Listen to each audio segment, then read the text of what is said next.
할렐루야. 오늘도 새날을 주신 하나님을 찬양합니다. 오늘도 말씀으로 시작하는 이 하루, 말씀 충만, 은혜 충만, 성령 충만한 복된 하루가 되시기를 주님의 이름으로 축원합니다. 자, 오늘은 잠언 13장 말씀인데요. 1절로 7절까지만 봉독해 드립니다. 하나님의 말씀을 경청하시기 바랍니다. 지혜로운 아들은 아비의 훈계를 들으나 거만한 자는 꾸지람을 즐겨 듣지 아니하느니라. 사람은 입의 열매로 인하여 복록을 누리거니와 마음이 쾌사한 자는 강포를 당하느니라. 입을 지키는 자는 자기의 생명을 보존하나 입술을 크게 벌리는 자에게는 멸망이 오느니라. 게으른 자는 마음으로 원하여도 얻지 못하나 부지런한 자의 마음은 풍족함을 얻느니라. 의인은 거짓말을 미워하나 악인은 행위가 흉악하여 부끄러운 데에 이르느니라. 공의는 행실이 정직한 자를 보호하고 악은 죄인을 배망하게 하느니라. 스스로 부한 체 하여도 아무것도 없는 자가 있고 스스로 가난한 체 하여도 재물이 많은 자가 있느니라. 아멘. 자, 오늘도 이 말씀을 통해 우리에게 주신 하나님의 음성을 듣게 되기를 바랍니다. 네덜란드라고 하는 나라는요, 우리나라 남한의 절반 크기밖에 안 됩니다. 또한 네덜란드의 농업 인구는 우리나라 남한의 농업 인구의 7분의 1 정도밖에 안 된다고 합니다. 그런데 네덜란드는요, 농업 생산물을 세계적으로 수출하는 세계 2위 국가라는 것이죠. 즉, 농업 생산물에 있어서는 굉장한 경쟁력을 갖고 있는 나라라는 얘기입니다. 그 비결이 뭘까 알아보았더니 아주 좋은 씨앗으로 농사를 지었기 때문이라는 것입니다. 네덜란드는 경쟁력 있는 고품질의 종자를 개발하기 위해 최소한 10년을 내다보고 국가적으로 재정을 투자하고 연구원들을 길러내면서 그렇게 온 나라가 힘을 모아 최선을 다해 힘을 쓴 결과 이렇게 경쟁력 있는 농산물 수출 국가가 되었다는 거죠. 그 대표적으로 파프리카가 있는데요. 우리나라는 거의 100% 파프리카의 그 종자를 네덜란드에서 수입해 온다는 겁니다. 그런데 그 수입 가격이 어마어마합니다. 한 7g 정도를 수입해 오는데 55만 원에서 65만 원 정도가 된다는 거예요. 금보다 비싸다는 겁니다. 그만큼 종자 하나의 경쟁력은 굉장하다는 얘기죠. 이제 앞으로 기후 위기가 심해지고 또 전쟁도 더해지게 되면 식량의 위기가 찾아오게 될 것입니다. 수출이 어려워지게 되고 그러면 가격은 더 급증하겠죠. 그러니 종자 하나의 경쟁력은 그 나라 전체를 먹여 살릴 수 있는 굉장한 경쟁력이 될 수 있을 것입니다. 우리나라가 반도체의 국가 경쟁력을 모아서 힘을 쓰겠다 이야기를 합니다만 바로 농업 분야에 있어서 반도체와 같은 것이 바로 이 종자라는 것입니다. 좋은 종자 하나를 가리켜서 농업의 반도체다라고 부르기도 한다는 거죠.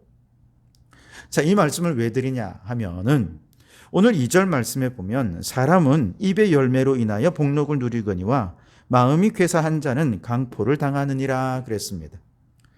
우리가 말하는 것은 하나의 씨앗과도 같다는 것이죠. 그리고 그것이 열매를 맺을 때 그 열매가 그것이 복록이 되어서 그 사람을 먹여 살리는 것이 되는 경쟁력이 된다는 거죠. 우리가 많은 말을 하지만 그 말들이 어떤 열매를 맺느냐 하는 것에 따라서 그것이 그에게 복록을 누리는 것이 될 수도 있고 아니면 저주가 될 수도 있을 것입니다. 복록이란 복된 말과 행동에 대해 받는 보상이라는 뜻입니다. 즉 복된 말과 행동을 하면 거기에 따르는 보상을 받게 되고 누린다라는 말은 그것을 먹는다라는 뜻입니다. 예를 들어 사과의 씨앗을 뿌리면 사과 열매를 맺고 그 열매를 보상으로 받아 먹게 되는 것처럼 우리가 하는 말이 어떤 말이냐 하는 것에 따라서 어떤 사람은 복록을 누려 먹기도 하지만 어떤 사람은 저주를 뿌리고 저주의 열매를 먹게 되는 경우들도 있다는 얘기죠. 좋은 종자가 네덜란드 한 나라의 국가 경쟁력이 된 것처럼 여러분 우리 예수 믿는 사람들의 경쟁력 어디서 나오는 걸까요? 바로 우리의 말에서 나온다는 것입니다. 우리의 말이 뿌려지고 열매 맺게 될 때 그것이 많은 사람들에게 선한 영향력을 끼치게 되고 그 선한 영향력을 복록으로 받아 누리게 될 때 그리스도인은 그 경쟁력으로 승리의 삶을 살아가게 되는 것이죠. 그렇다면 우리 성도들의 입에서 나오는 가장 좋은 말, 선한 영향력을 끼칠 수 있는 그런 좋은 말의 씨앗은 무엇일까? 바로 믿음의 말이라고 얘기할 수 있겠습니다. 자, 마태복음 17장 20절 말씀에 보면 이르시되 너희 믿음이 작은 까닭이니라 진실로 너희에게 이르노니 만일 너희에게 믿음이 겨자씨 한 알만큼만 있어도 이 산을 명하여 여기서 저기로 옮겨지라 하면 옮겨질 것이요 또 너희가 못할 것이 없으리라 라고 말씀하십니다.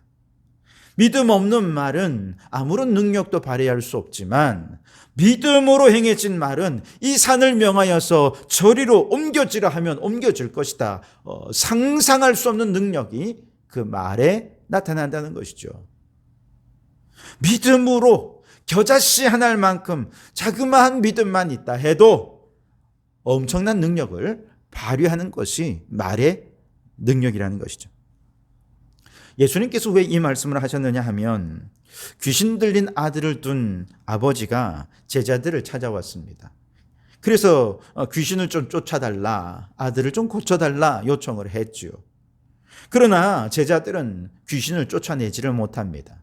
그래서 이 아버지가 예수님께 직접 가서 아들의 귀신을 좀 쫓아달라 요청을 하니 예수님께서 귀신을 꾸짖으시고 귀신이 떠나가고 아이가 고침을 받게 됩니다. 이번엔 제자들이 예수님께 찾아와서 묻습니다. 예수님, 우리는 왜 귀신을 쫓아내지 못했습니까? 그때 주신 말씀, 너희가 믿음이 적다. 너희가 믿음이 적다. 너희 말에 믿음이 없었기 때문이다. 믿음으로 말하면 상상할 수 없는 놀라운 능력을 경험하고 바로 그 믿음의 언어가 귀신도 이기고 세상도 이기는 경쟁력이 될 것이다 라고 말씀하시는 것입니다. 여러분, 우리가 어떤 말을 하느냐 하는 것이 우리의 삶을 결정지을 수 있습니다. 어려서부터 안 된다, 할 수 없다, 불가능하다, 그렇게 부정적인 말, 불신의 말을 하게 되면요, 그 인생 전체가 부정적인 인생이 되고 불신의 인생이 되고 불행한 인생이 됩니다. 반면에 어려서부터 늘 긍정의 언어로 말하고 하면 된다, 해보자. 그리고 이렇게 자그마한 믿음만 있어도, 겨자씨만한 믿음만으로도 산을 옮길 수 있대. 믿음의 언어로 선포하며 나아가면 그 사람 언제든지 담대하고 적극적이고 자신감 있고 그렇게 복록을 누리는 긍정의 사람으로 살 수 있게 될 거라는 거예요. 그래서 우리의 입의 말을 점검해 보아야 됩니다. 축복의 말, 믿음의 말이 나오는지 아니면 부정적인 말, 불신의 말이 나오는지. 오늘 3절에 보면 입을 지키는 자는 자기의 생명을 보존하나 입술을 크게 벌리는 자에게는 멸망이 오느니라 라고 말씀하십니다. 우리의 입술에 파수꾼을 세워서 입에서 나오는 말을 잘 지키라는 것입니다. 나도 모르는 사이에 부정적인 말이 나오면 입술에 파수꾼을 두어서 그것을 차단하라는 것이죠. 반면에 믿음과 축복의 언어가 나올 때 그것을 끊임없이 선포하고 이야기하면서 그 축복의 언어로, 믿음의 언어로 세상을 선한 영향력을 끼칠 때 이것이 우리의 경쟁력이 될 것이라는 것이죠. 그러니 여러분, 오늘 이 새벽에 주여 입술에 파수꾼을 세워 주시옵소서. 끊임없이 우리가 무슨 말을 하고 있는지, 이 말이 어떤 영향력을 끼칠 것인지, 이것이 믿음의 언어인지 축복의 언어인지 분별하여 입술을 조심하고, 그래서 믿음과 축복과 긍정과 희망의 말의 씨앗을 뿌리고 열매를 맺어 그 복록을 먹으며 살아가는 지혜로운 우리 성도들이 되시기를 주님의 이름으로 축원합니다. 그리고 이제 7절 말씀을 보시면 스스로 부한 채 하여도 아무것도 없는 자가 있고 스스로 가난한 채 하여도 재물이 많은 자가 있느니라 그랬습니다. 사람은 겉으로 보아서는 알 수 없다는 거죠. 왜냐하면 체하는 사람이 너무 많기 때문에 그래요. 겉과 속이 달라서 속과는 다르게 그냥 체하면서 있는 채, 없는 채, 그렇게 똑똑한 채 하면서 살아가는 사람들이 너무 많기 때문에 겉만 보아서는 알 수 없다는 얘기죠. 여기서는 부함과 가난함에 대해서 체하는 것에 대해 기록해 있지만 여러분 다양한 분야에서 체할 수 있지 않습니까? 어떤 사람은 공부도 잘하는 채 하지만 실력이 없는 사람이 있어요. 어떤 사람은 경건한 채 하지만 그 속에는 아주 세속적이고 타락하고 죄 많은 속 사람이 될 수 있습니다.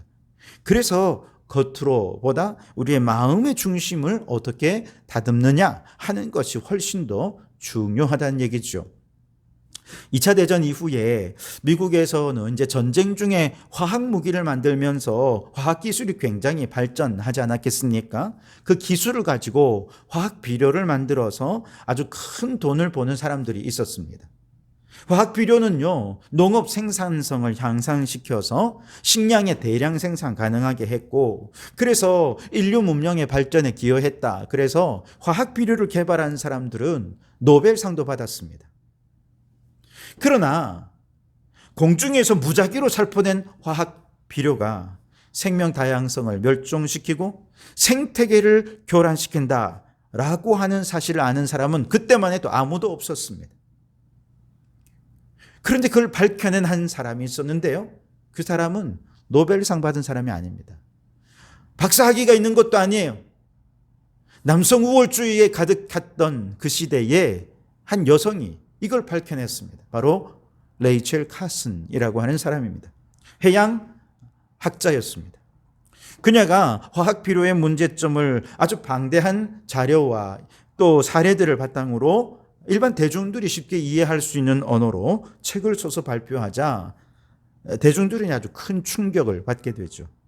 여론이 들끓자 화학 비료로 큰 돈을 번 기업들이 재정적인 후원을 하고 노벨상을 받은 학자들이 그들의 권위와 지식으로 무장해서 그렇게 대결을 하게 됩니다. 그런데 이건 마치 골리앗과 다윗의 대결과도 같았어요. 그 여린 여인이 그 어마어마한 재정적인 후원을 받는 노벨상의 학자들, 그 똑똑한 학자들과 맞서는 게 이게 누가 이길지 뻔한 것 아니겠습니까?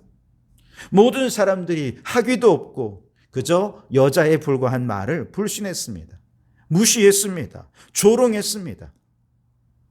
그러나 그녀는 끝까지 생태계를 지키기 위해 싸웠고 그 결과 당시 케네디 대통령이 이 일로 인해 청문회를 열어서 국회에서 레이첼 카슨과 또 상대방 사람들을 불러서 조사를 했다는 거예요.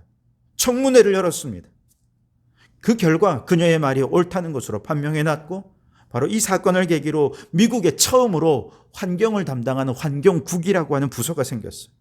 전 세계 환경운동이 시작되는 계기가 되었습니다. 여러분, 겉으로 보이는 것은 중요하지 않습니다.